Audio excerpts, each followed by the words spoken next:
Okay, good afternoon, everybody, and welcome to this little presentation about the Joranalogue modular system. First of all, excuse the English, but my Italian is limited to pasta carbonara, il conto per favore. That's mostly it, so we're going to do it in English today. So I'm wondering how many of you already own a Joranalogue module, or maybe you're really considering getting one. I'm curious, so can you raise your hands, please? Have you got some people? Okay, that's great. And the rest of you, I think you're gonna discover something new today. So that's always a nice thing. What we're gonna do today is a little bit of live patching, because the Joranalogue series of modules is very much built around patching. So I started designing these modules in 2016. And the philosophy is really to create these quite basic functions. So we've got fully analog modules, and each module has a specific purpose. We've got oscillators, we've got filters, we've got all the basics you expect. But all of them are very complete. And what I mean by that is that you have voltage control over everything. You have very well temperature compensation, a very good temperature compensation, tracking, and so on. And because you have all these inputs and outputs, what you get is this patch programmability. And that's the beauty, I think, of modular, is that you can create, even with a limited set of modules, so we don't have a huge system here, it's 2 rows. But even with a system like this, there are practically endless possibilities you can keep exploring. So we can patch up basically anything we would like today, but we can start with with contour 1, which is our slew limiter, but in this case we're going to use it as our main clock source. We can take an output, this one, into step input. Okay. So we are stepping step 8, and that's our sequencer. We have some gate outputs on step 8, so we take the steps 1 and 5.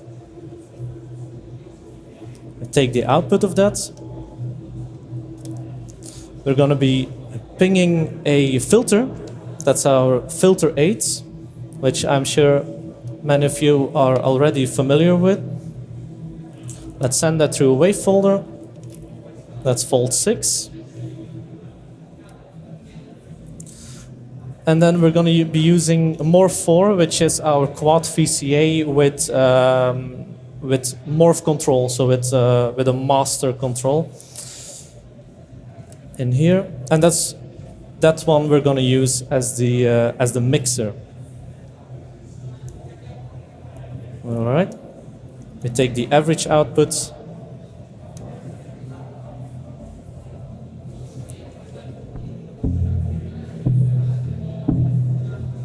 So we've got some sound to start with. As we turn up the wave folder.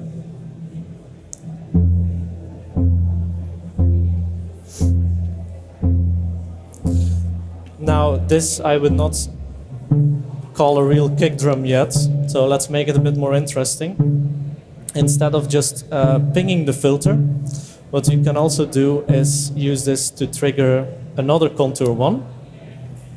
That's gonna create an envelope on those steps 1 and 5.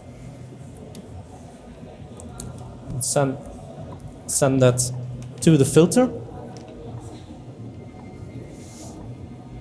And then we can take the gate output, so the rise or the fall from the contour 1, use that to ping our filter. Sounds a bit more like kick drum.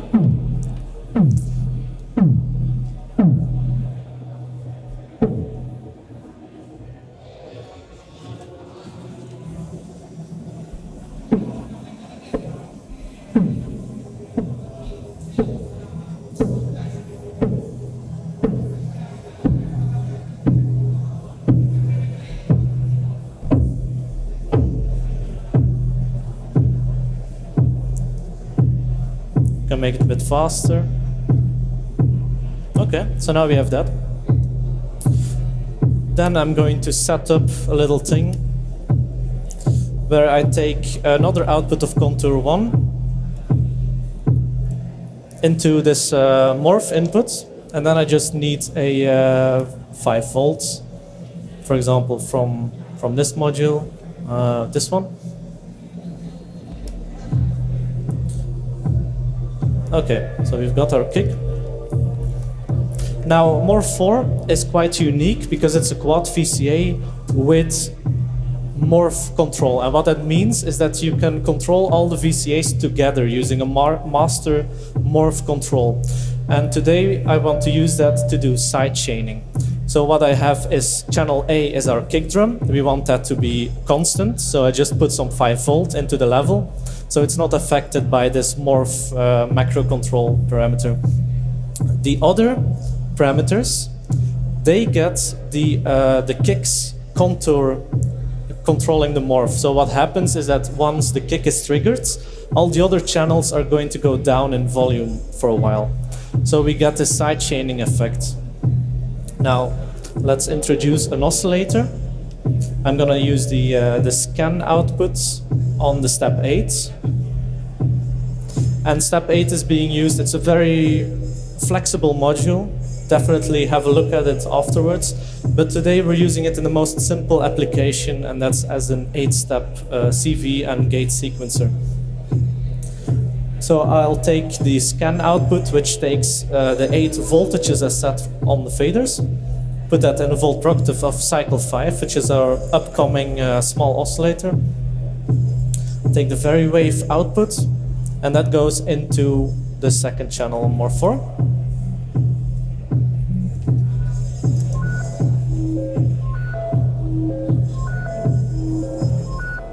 So now we've introduced the oscillator.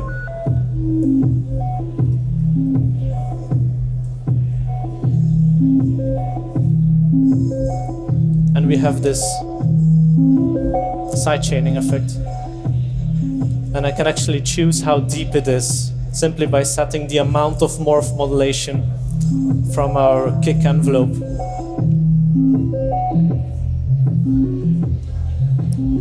Now this is just an oscillator, so we can patch it through a filter.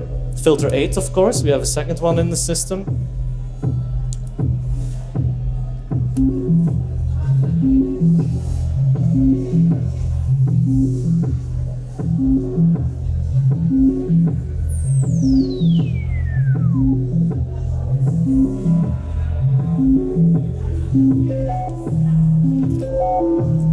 Now we want to introduce some modulation to our filter. We're just making a simple subtractive patch here.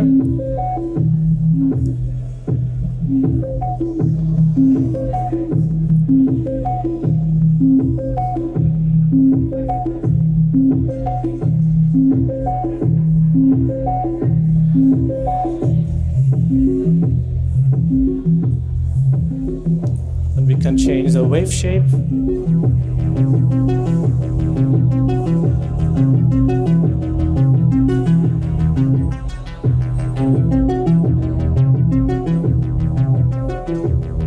Let's introduce another layer. We're going to be using Orbit 3. And now Orbit 3 is a chaos oscillator.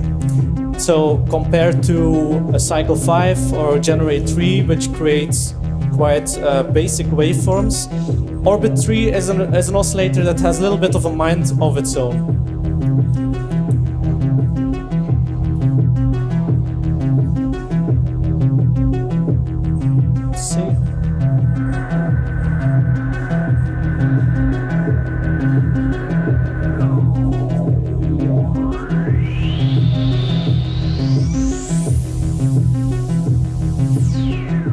So that's how it sounds together with the other elements. Orbit 3 on its own. You get all these different tones. It can sound very metallic or also simply noisy, everything in between.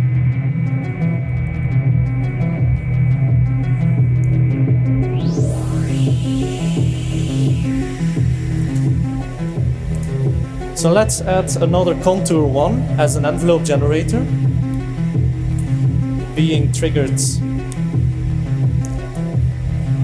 by the main contour 1, which is setting the tempo of the whole patch.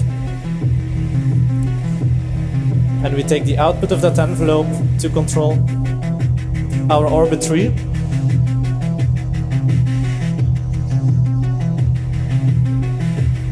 And now we have something like cymbals or hi-hats going on. Of course, we can change the timbre very easily.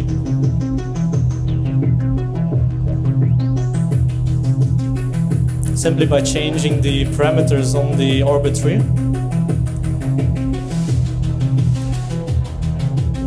Now we can make it more interesting by taking a couple of more outputs, gate outputs from the step 8. For example, steps 3 and 7 here. And we'll use the second channel of add 2 to add those together. So similarly, like I did with the kick drums, I take the different gate outputs, I combine them in an adder being used as an OR. So I create an OR gate, and the result is that I have a signal that goes high on, for example, beats 1 and 5, or beats 3 and 7, depending on which ones I patch into the add 2. And that can be used to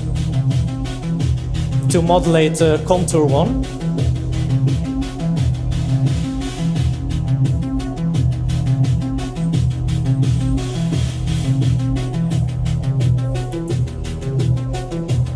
And if you want to change the timing, it's just a matter of adding another cable.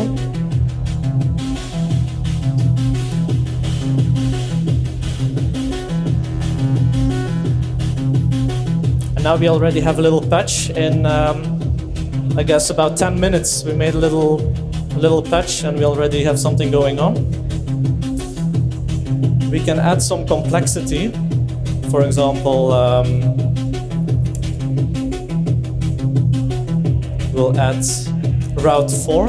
Now route 4 is a module that allows you to route signals throughout your system using gates or triggers. And in this case, because it has these 1 volt normals, we can use it to do some octave offsetting effects. So I'll break the volt per octave going to the oscillator.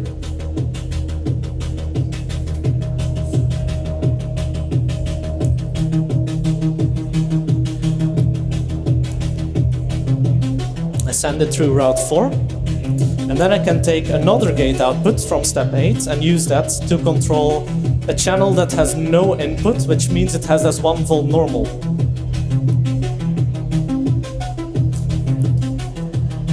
So now we've simply turned an 8-step sequence into a 16-step sequence with a 1 volt offset every 8 beats by patching it through route 4.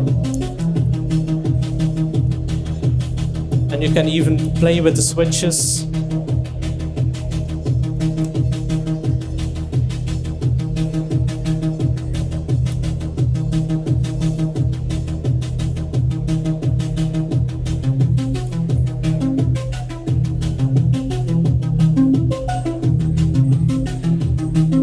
You can introduce some more modulation. For example, generate 3, which is our main oscillator in the Joranalogue series, but it's also a great LFO, and that's true for all of the modules in the series. If they can be used as oscillators, you switch them into low mode, and then they become really fully functioned LFOs. So we can take, for example, the fundamental output, which is a sine wave, and use that to modulate the wave shaping on cycle 5. And let's listen to that in isolation.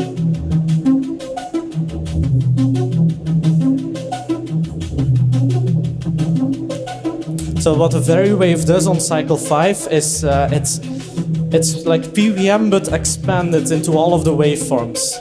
You have a sine wave starting off, you get a triangle wave, saw wave, square, and pulse All these waveforms are on one parameter available from the very output. But of course, you also have them available separately in addition to the very wave. And that can be modulated even at audio rates. And this is true for the entire series. Everything has CV control and everything goes at audio rates if you wanted to.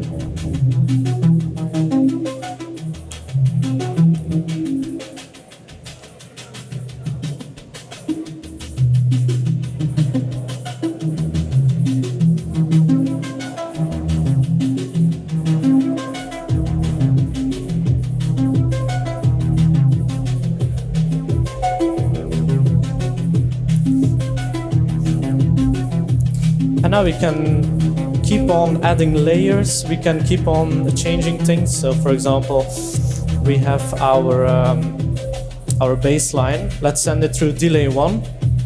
And delay 1 is our modern reimagining of the BBD. So now it's going through delay 1. And what we have here is a BBD module, but very high end, very precise. Add some feedback to that.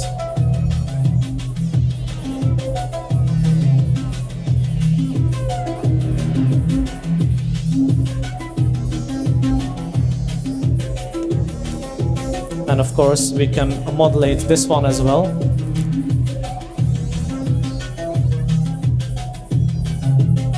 Can speed things up.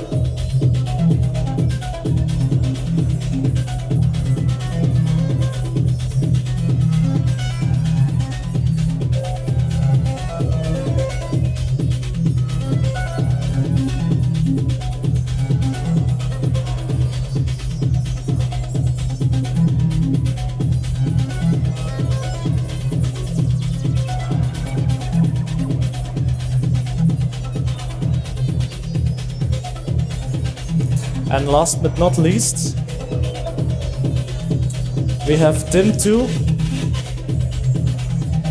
our lamp module.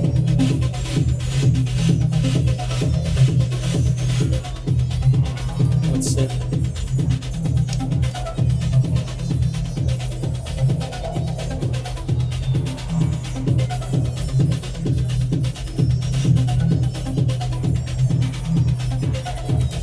And that one I'll need to do a little bit of patching through multiples. There we go.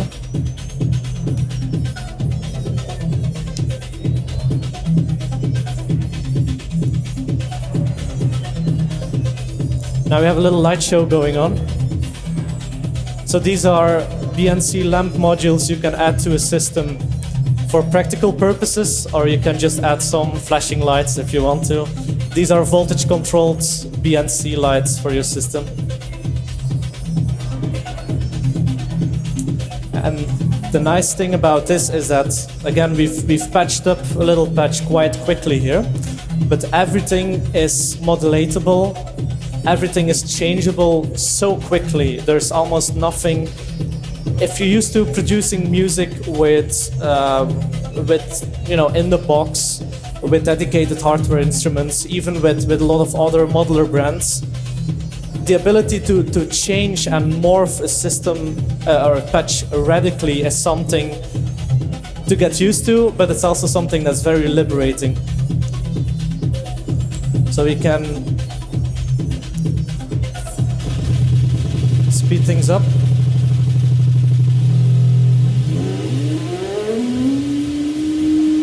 So this is the same patch at audio rates.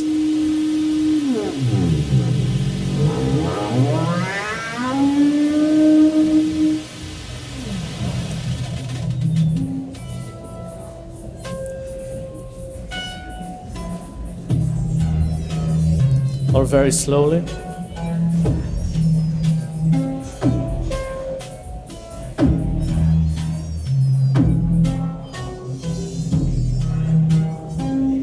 And also by patching your own percussion elements, you get a level of control that's almost impossible to get otherwise.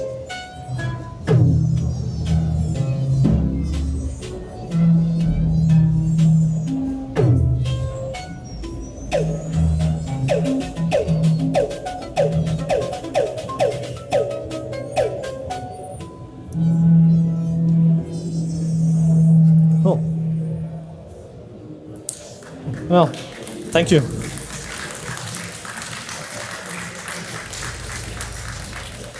Thank you. We have some time left, so I'm wondering if there's any questions. Then you're free to ask them. We have a microphone. So, are there any questions?